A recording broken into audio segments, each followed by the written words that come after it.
Sebuah rekaman ramai dibicarakan warganet di media sosial Telegram pada Selasa 18 Juni 2024. Dalam rekaman tersebut memperlihatkan detik-detik kerja drone FPV Angkatan Bersenjata Ukraina saat menabrak kendaraan suplai Angkatan Bersenjata Rusia yang sedang beroperasi.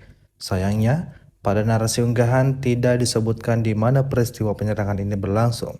Tampak setelah serangan UAV menyambar mobil Rusia, para prajurit yang ada di atasnya sigap meninggalkan mobil dan menunggu kemungkinan serangan ulang yang akan mengancam nyawa mereka.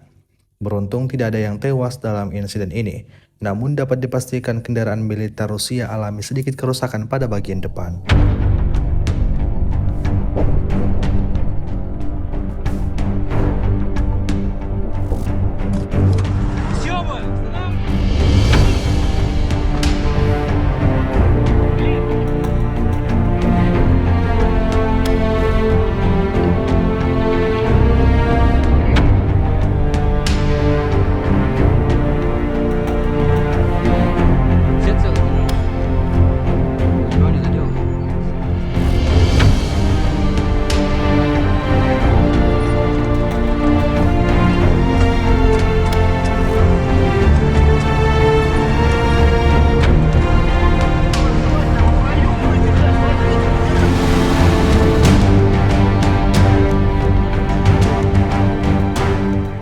Download Tribun X sekarang, menghadirkan lokal menjadi Indonesia.